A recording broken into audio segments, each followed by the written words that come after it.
사람의 마음이란 참으로 알다가도 모를 일이라 하였습니다.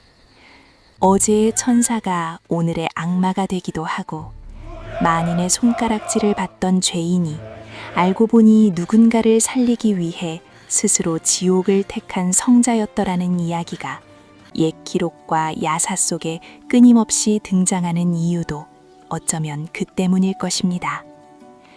세상은 언제나 겉으로 보이는 것만으로 사람을 판단하기 마련입니다.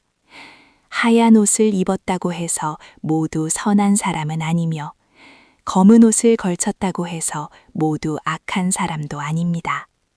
하지만 사람들은 눈에 보이는 것, 귀에 들리는 것만을 진실이라 믿고 싶어 합니다. 그것이 편하고 그것이 쉽기 때문입니다. 경상도 어느 깊은 산자락, 산 한 개가 아침마다 논둑을 감싸고 해가 지면 달빛이 유난히 맑게 내려앉는 작은 마을이 있었습니다. 마을 입구에는 수백 년은 되어 보이는 느피나무가 서 있었고, 그 아래서는 노인들이 모여 장기를 두며 하루를 보냈습니다. 인심이 좋기로 소문난 그 마을에서 사람들은 한 여인을 입에 올릴 때마다 존경과 부러움이 섞인 목소리를 감추지 못했습니다. 우물가에서 빨래를 하다가도, 장에서 물건을 사고 팔다가도 그녀의 이름만 나오면 모두가 고개를 끄덕이며 칭송을 아끼지 않았습니다. 그녀의 이름은 박씨. 사람들은 그녀를 살아있는 효행서라 불렀고, 사람이 아니라 보살이 내려왔다고 수군댔습니다. 심지어 어떤 이는 저 며느리라면 내 아들 다시 장가 보내고 싶다는 농담 아닌 농담까지 할 정도였습니다.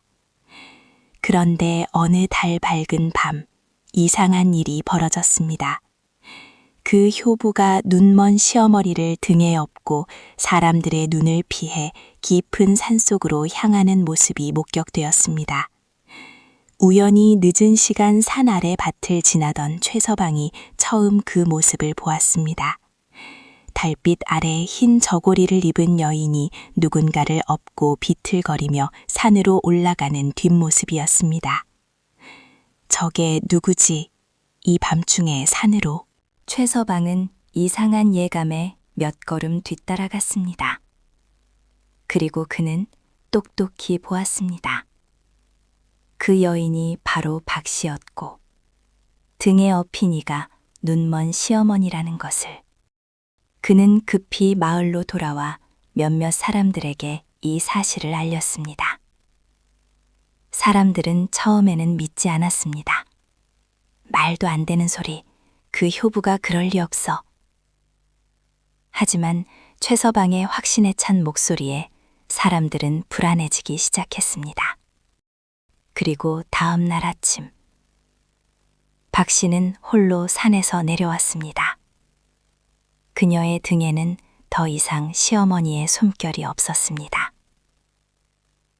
아침 햇살을 받으며 천천히 마을로 들어오는 그녀의 얼굴에는 눈물 자국도 슬픔의 흔적도 보이지 않았습니다.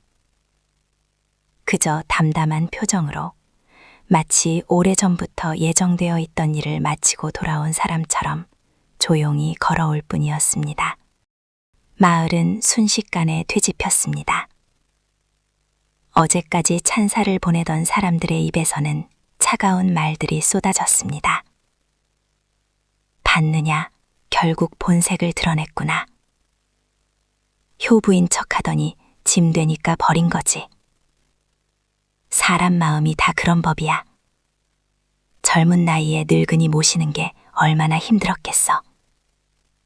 역시 믿을 건 혈육뿐이야. 남이 아무리 잘해도 소용없어.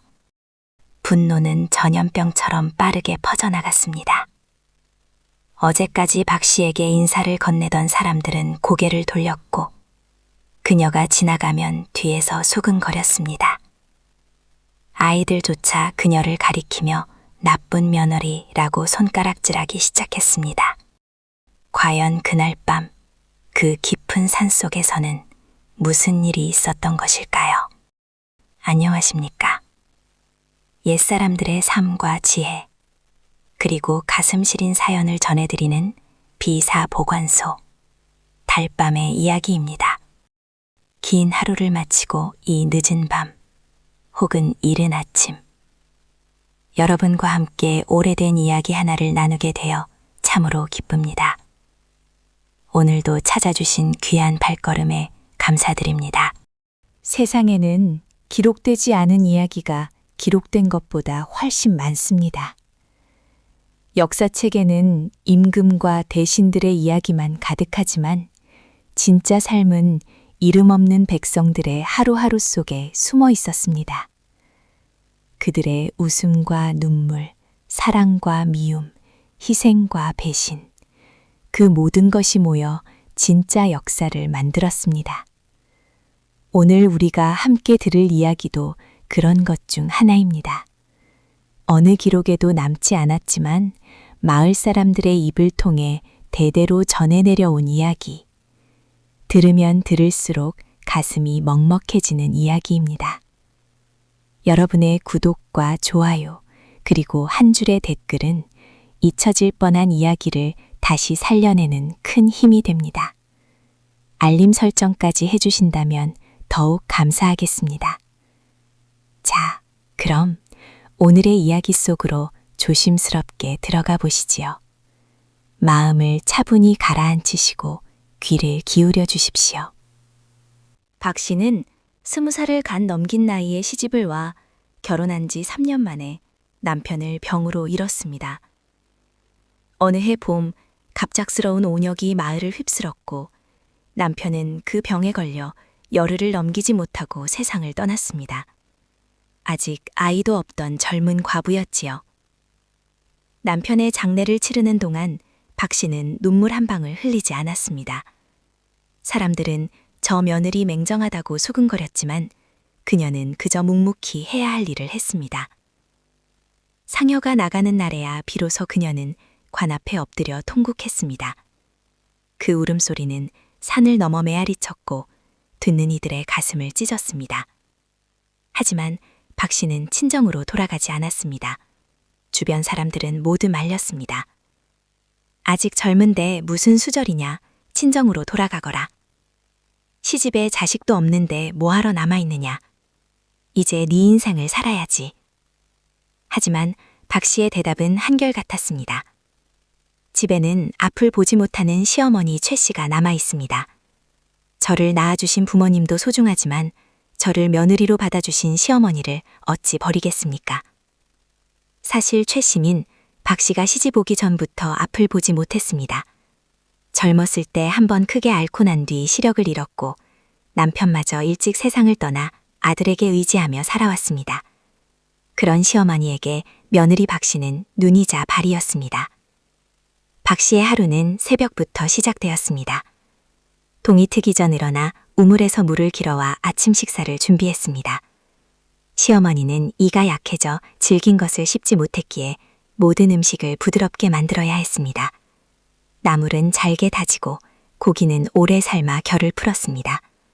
아침이면 손을 잡아 햇볕 드는 마루로 모시고 어머님, 오늘은 날씨가 참 좋습니다. 동쪽 하늘이 붉게 몰들었습니다. 라며 세상의 모습을 말로 그려드렸습니다. 최 씨는 며느리의 목소리를 통해 세상을 보았습니다. 점심이면 나물을 잘게 다져 숟가락으로 떠먹여 드렸으며 어머님, 한 숟가락만 더 드세요. 기운을 차리셔야 합니다. 라며 정성껏 식사를 도왔습니다. 오후에는 시어머니를 모시고 마을을 산책했습니다. 저기 김서방네 집에서 아이가 태어났답니다. 울음소리가 제법 우렁차더군요. 하며 마을 소식을 전해드렸습니다. 최 씨는 눈은 보이지 않았지만 며느리 덕분에 마을의 모든 일을 알 수 있었습니다. 밤이면 굳은 다리를 주무르며 잠자리가 편한지 몇 번이고 확인했습니다. 어머님, 이불이 너무 무겁지는 않으신지요? 베개를 좀 더 높일까요? 세심한 손길로 이불을 고쳐 덮어드리고 옆에 앉아 옛날 이야기를 들려드렸습니다. 때로는 밤중에 시어머니가 깨어 화장실에 가고 싶다 하면 아무리 피곤해도 벌떡 일어나 부축했습니다. 한겨울 추운 날에도 한여름 더운 날에도 한 번도 짜증을 내거나 귀찮은 기색을 보이지 않았습니다. 그러나 평온한 나날은 오래가지 않았습니다. 마을의 재력가 김진사가 이진사 댁의 땅을 탐내기 시작한 것입니다. 김진사는 마을에서 가장 부유한 사람이었습니다. 논밭을 수십 마직이나 소유하고 있었고 객주와 주막까지 운영하며 돈을 긁어 모았습니다. 하지만 그의 욕심에는 끝이 없었습니다. 더 많은 땅, 더 많은 재산을 원했습니다. 특히 그가 노린 것은 이진사 댁의 논이었습니다. 가뭄에도 마르지 않는 귀한 논. 산에서 내려오는 샘물이 사시사철 흘러들어와 어떤 해에도 풍년을 거두는 명당 중의 명당이었습니다. 그 논만 손에 넣으면 재산이 2배는 불어날 것이 분명했습니다. 김진사는 처음에는 돈으로 해결하려 했습니다. 이서방, 그 논을 나한테 팔지 않겠나? 시세보다 2배를 주겠네. 하지만 이진사의 미망인인 최 씨와 며느리 박 씨는 단호히 거절했습니다. 그 땅은 조상 대대로 물려받은 것입니다. 탈 수 없습니다. 돈이 더 필요하다면 3배를 주겠네. 어떤가? 죄송하지만 아무리 많은 돈을 주셔도 조상의 땅은 팔 수 없습니다. 박 씨의 목소리는 부드러웠지만 단단했습니다. 김진사는 속으로 이를 갈았습니다. 감히 과부 주제에 나를 거절하다니. 설득이 통하지 않자 김진사는 협박을 시도했습니다. 생각을 다시 해보게. 이 마을에서 나를 거역하고 제대로 사는 사람을 본 적이 있나? 하지만 박 씨는 꿋꿋했습니다. 협박으로 얻은 땅이 무슨 의미가 있겠습니까? 결국 김진사는 더러운 수를 쓰기로 결심했습니다. 그는 관가의 이방과 손을 잡았습니다. 이방은 관청의 하급 관리로 장부를 관리하고 세금을 거두는 일을 맡고 있었습니다. 그는 돈만 있으면 무엇이든 하는 부패한 인물이었습니다. 김진사는 이방에게 은자 한 냥을 쥐어주며 속삭였습니다. 이진사댁 장부를 좀 손봐주게. 빚이 있다고 해주면 되네. 얼마나 만들까요? 글쎄, 땅값만큼 은자 100냥 정도면 되겠지. 알겠습니다. 곧 처리하지요. 며칠 뒤 관가의 아전들이 이진사 댁에 들이닥쳤습니다. 이진사 댁에 빚이 있소. 은자 100냥을 당장 갚아야 하오. 무슨 말씀이십니까? 우리 집에는 빚이 없습니다. 장부에 분명히 기록되어 있소. 3년 전에 빌려간 돈이요. 이자까지 합쳐 100냥이 되었소. 박 씨는 기가 막혔지만 어찌할 도리가 없었습니다. 관가의 장부에 기록되어 있다는데 무엇으로 증명할 수 있겠습니까? 그녀는 억울함을 호소했지만 아전들은 귀를 막았습니다. 보름 안에 갚지 못하면 집과 땅을 내놓거나 내 시어머니를 관노비로 만들겠다. 청천벽력 같은 소리였습니다. 은자 100냥, 집을 팔고 땅을 팔아도 모자랄 돈이었습니다. 그리고 설사 그 돈을 마련한다 해도 그러면 시어머니와 함께 길거리에 나앉아야 했습니다. 하지만 더 끔찍한 것은 시어머니가 노비가 된다는 말이었습니다. 양반가의 과부가 관노비가 된다는 것. 그것은 죽음보다 더한 치욕이었습니다. 박 씨는 밤마다 숨죽여 울었습니다.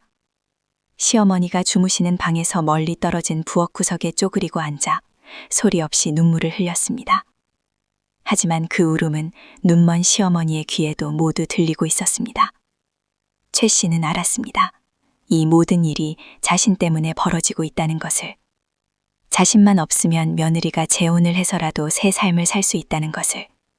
자신 때문에 젊은 며느리가 이렇게 고생하고 있다는 것을. 며느리가 가져다 주는 밥맛도 없었습니다. 한 숟가락 뜨다가도 목이 메어 삼킬 수가 없었습니다. 저 아이가 이 밥을 하느라 얼마나 애를 썼을까. 그런데 나는 그저 앉아서 먹기만 하는구나. 최 씨는 밤마다 생각했습니다.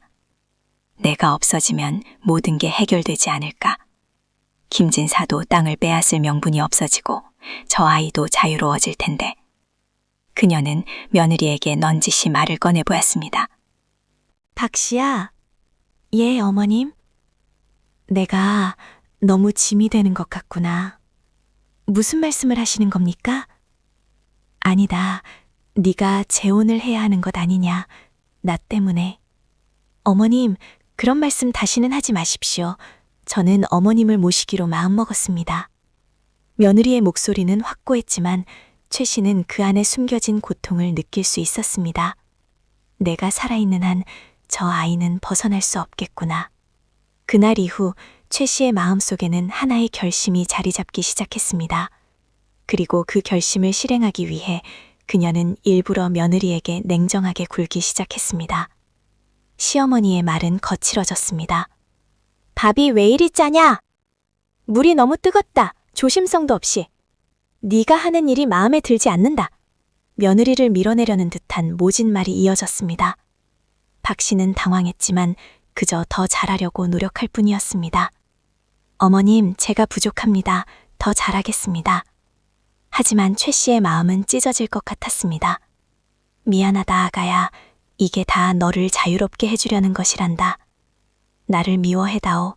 그래야 내가 없어져도 너는 덜 슬플 테니. 그리고 마침내 보름째 되는 날 밤이 왔습니다. 김진사가 정한 마지막 기한. 내일이면 관아의 사람들이 들이닥쳐 땅을 빼앗고 시어머니를 끌고 갈 것이었습니다. 그날 저녁, 박 씨는 평소와 다름없이 시어머니께 저녁을 드렸습니다. 하지만 손이 떨렸습니다. 시어머니는 그 떨림을 느꼈지만 아무 말도 하지 않았습니다. 저녁을 마치고 한참이 지난 뒤 최 씨가 조용히 입을 열었습니다. 박 씨야. 예, 어머님?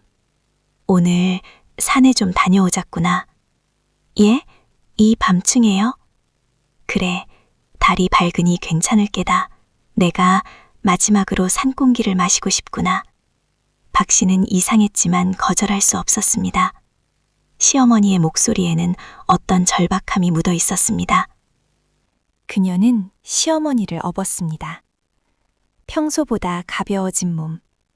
최근 몇 달간 제대로 식사를 하지 못해 살이 많이 빠진 것을 느낄 수 있었습니다. 박 씨의 가슴이 저려왔습니다. 두 사람은 마을 사람들이 가장 많이 오가는 길로 나섰습니다. 달빛이 유난히 밝았습니다. 그리고 박 씨는 알고 있었습니다. 이 시간, 이 길에는 분명 누군가 있을 거라는 것을. 과연 길 건너편에서 몇몇 사람들의 그림자가 보였습니다. 박 씨는 심호흡을 했습니다. 그리고 평소와는 전혀 다른 날카롭고 차가운 목소리로 소리쳤습니다. 이 늙은 노인네가 짐이 되어 더는 못 살겠다. 산신령님께나 가버리시오. 그 목소리는 마을 전체에 울려 퍼졌습니다. 숨어서 지켜보던 사람들은 숨을 지겼습니다. 믿을 수 없다는 표정으로 그 장면을 바라보았습니다. 박 씨는 시어머니를 업은 채 산길로 접어들었습니다. 어둠 속으로 사라지는 그녀의 뒷모습을 사람들은 똑똑히 보았습니다. 산길은 험했습니다. 돌에 걸려 넘어질 뻔하기도 하고 가시나무에 옷이 찍히기도 했습니다. 하지만 박 씨는 멈추지 않았습니다. 등에 업힌 시어머니의 무게보다 더 무거운 것은 자신이 내뱉은 그 말들이었습니다.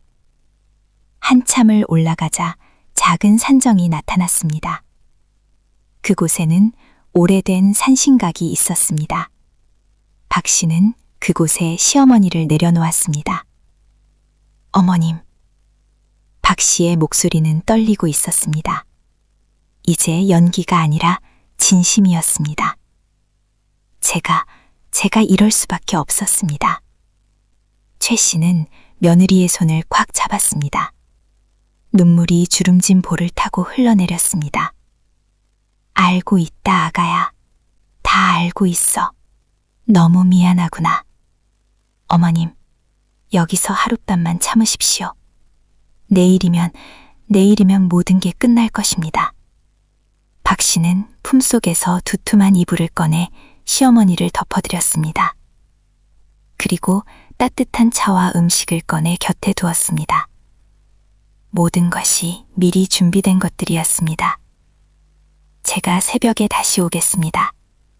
그때까지 부디 무사하십시오.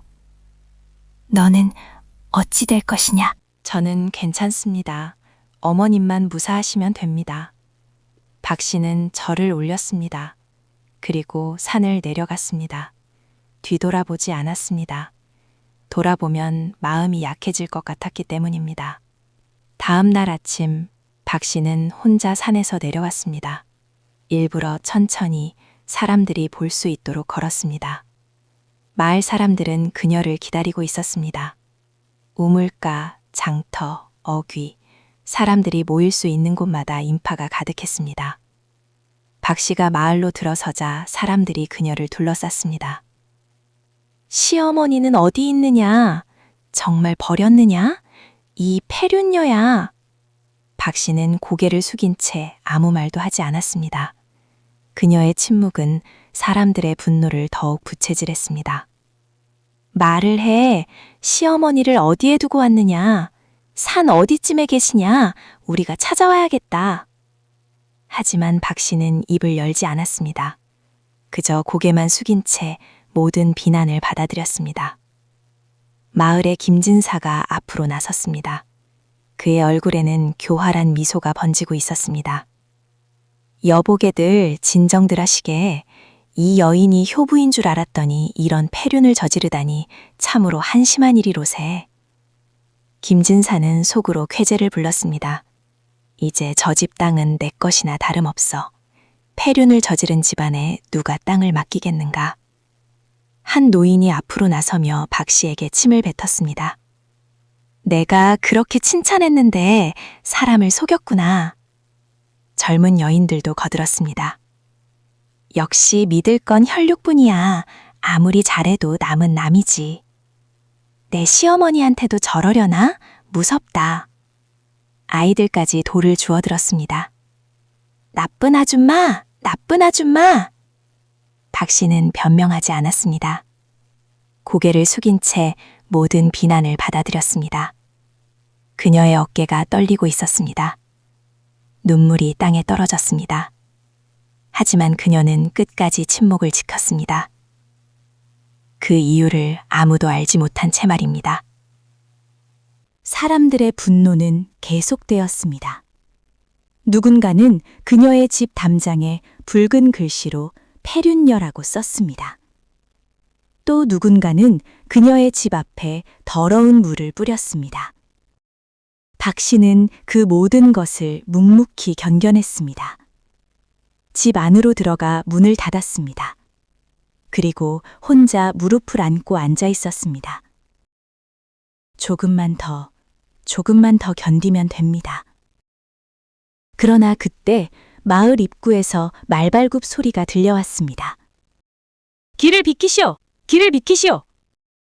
사람들이 놀라 돌아보았습니다. 관복을 입은 군사들이 말을 타고 들어오고 있었습니다. 그리고 그 뒤를 따라 화려한 관복을 입은 인물이 나타났습니다. 저분이 누구신가? 관복의 문양을 보니 암행어사다! 사람들이 술렁거렸습니다. 암행어사. 왕의 밀명을 받고 지방을 순찰하며 탐관오리를 적발하는 특별관리. 그가 이 작은 마을에 나타난 것입니다. 암행어사는 말에서 내려 사람들을 둘러보았습니다. 그리고 차가운 목소리로 말했습니다. 김진사는 어디 있느냐?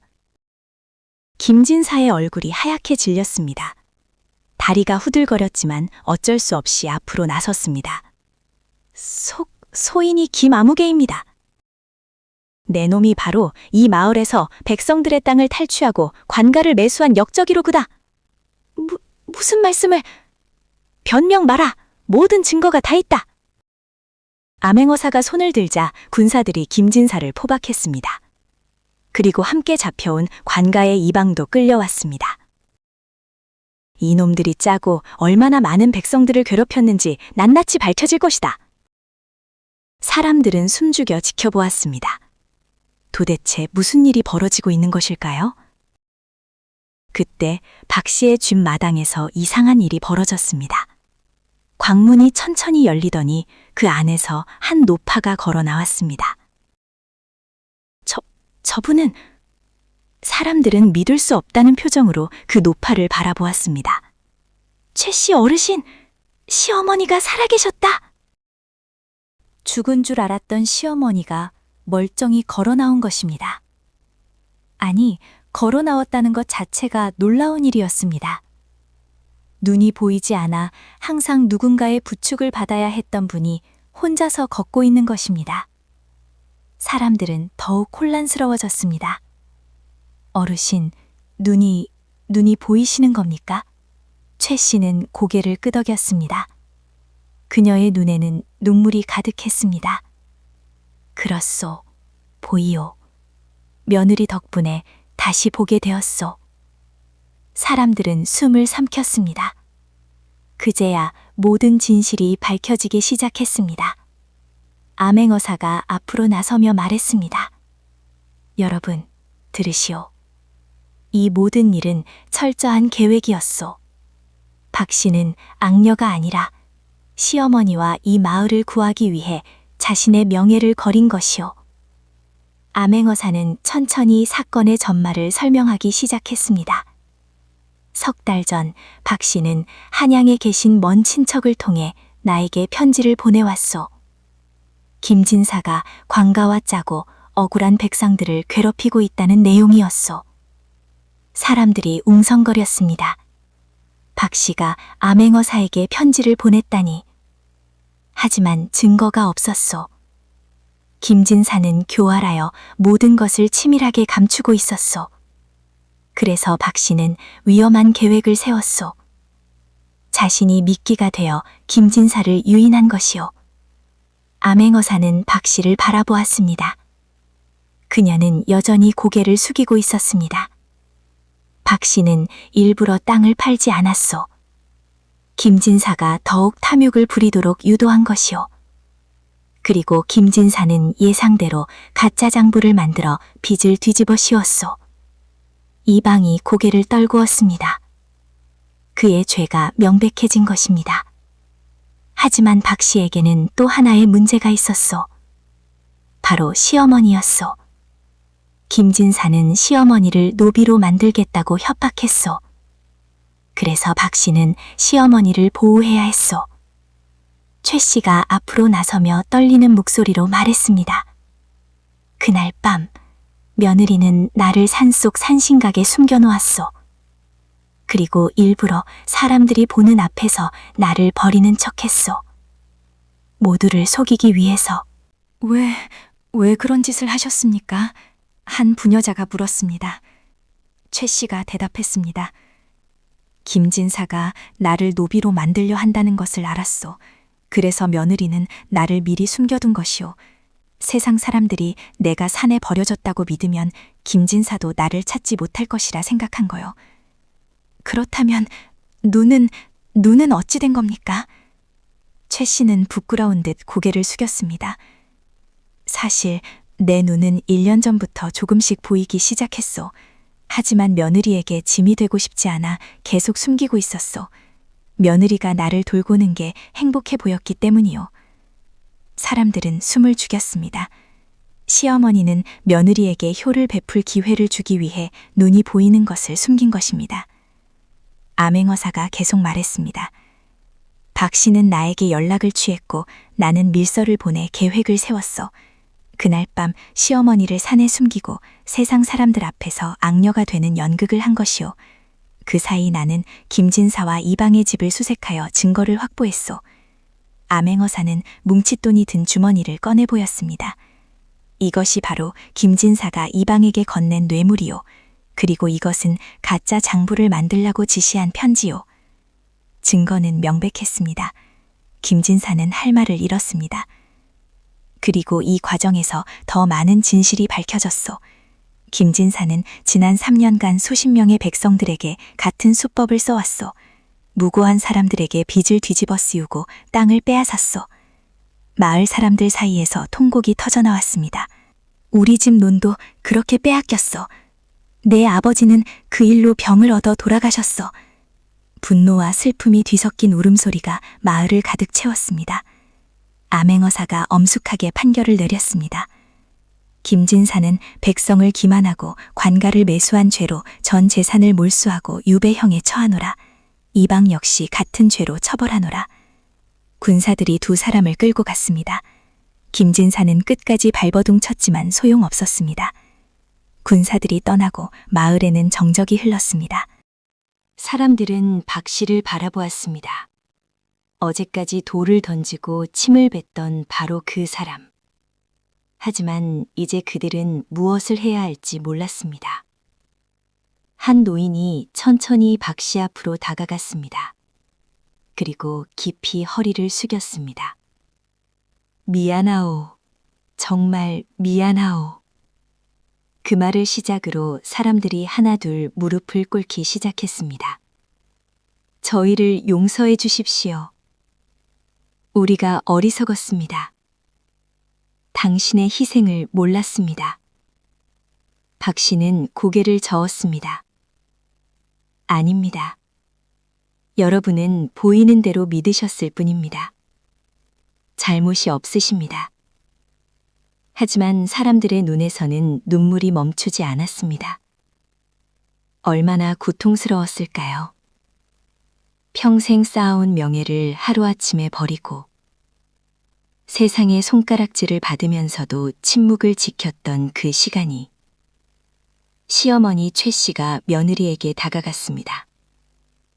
그녀는 며느리의 손을 붙잡고 끝내 눈물을 터뜨렸습니다. 나를 살리기 위해, 나를 지키기 위해 네가 세상의 욕을 다 먹었구나. 박 씨는 시어머니를 끌어안았습니다. 어머님, 당신은 제 어머니이십니다. 어머니를 지키는 것은 딸의 당연한 도리입니다. 두 사람은 한참을 그렇게 울었습니다. 그 모습을 지켜보던 마을 사람들도 함께 울었습니다. 한 여인이 조심스럽게 물었습니다. 그런데 어떻게 그 모든 계획을 세우셨습니까? 혼자서. 박 씨는 조용히 웃으며 말했습니다. 혼자가 아니었습니다. 시어머니께서 함께 계획을 세우셨습니다. 그분도 모든 것을 알고 계셨고 함께 준비하셨습니다. 최 씨가 고개를 끄덕였습니다. 그렇소. 처음에는 내가 정말로 산에 남겠다고 했소. 하지만 며느리가 말리더군. 대신 함께 연극을 하자고. 세상을 속이자고.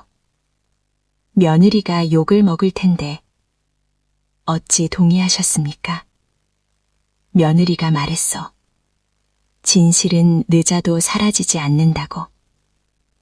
거짓은 언젠가 드러나지만 진실도 언젠가는 밝혀진다고. 박 씨는 하늘을 올려다보았습니다. 진실은 늦어도 사라지지 않으니까요. 그리고 명예보다 소중한 것이 있습니다. 바로 사랑하는 사람을 지키는 것입니다. 그 말에 모든 사람이 숙연해졌습니다. 며칠 뒤 마을에는 잔치가 벌어졌습니다. 암행어사의 명으로 김진사가 빼앗았던 땅들이 모두 원래 주인에게 돌아갔습니다. 그리고 마을 사람들은 박 씨에게 감사의 표시로 음식을 가져왔습니다. 덕분에 우리 땅을 되찾았습니다. 은인입니다. 평생 잊지 않겠습니다. 박 씨는 겸손하게 손을 저었습니다. 저는 그저 제 가족을 지켰을 뿐입니다. 여러분도 같은 상황이라면 그러셨을 겁니다. 그날 이후 마을 사람들은 박 씨를 더욱 존경하게 되었습니다. 예전에는 효성 때문이었다면 이제는 그녀의 용기와 지혜, 그리고 희생정신 때문이었습니다. 세월이 흘러 박 씨와 최 씨의 이야기는 마을을 넘어 고을 전체에, 그리고 멀리까지 퍼져나갔습니다. 사람들은 이 이야기를 들을 때마다 깨달았습니다. 겉으로 보이는 것이 전부가 아니라는 것. 때로는 악처럼 보이는 것이 진짜 선일 수 있다는 것. 그리고 진정한 사랑은 자신의 명예조차 기꺼이 버릴 수 있다는 것을. 오늘 이야기는 어떻게 들으셨나요? 우리는 살아가면서 수많은 사람을 만나고 수많은 일을 겪습니다. 그리고 그 모든 것을 눈으로 보고 귀로 듣고 판단합니다. 하지만 오늘 이야기가 우리에게 가르쳐 주는 것은 보이는 것이 전부가 아니라는 사실입니다. 누군가를 판단하기 전에 한 번 더 생각해 보는 것. 쉽게 믿고 쉽게 버리지 않는 것. 그리고 진실은 언젠가 반드시 드러난다는 것을 믿는 것. 그것이 오늘 박 씨가 우리에게 남긴 가장 큰 가르침이 아닐까 싶습니다. 여러분은 지금 어디에서 이 이야기를 듣고 계신가요? 출근길 지하철 아닌가요? 퇴근 후 집에서 편히 쉬시면서인가요? 아니면 잠들기 전 침대에 누워서 듣고 계신가요? 어디에서 듣고 계시든 이 이야기가 여러분의 마음에 작은 울림을 남겼기를 바랍니다. 댓글로 여러분의 생각을 나눠주시면 좋겠습니다. 나라면 박 씨처럼 할 수 있었을까? 내 주변에도 오해받고 있는 사람이 있지 않을까? 진실을 위해 나는 무엇을 버릴 수 있을까? 여러분의 사연과 이야기가 하나씩 하나씩 비사보관소에 쌓이게 됩니다.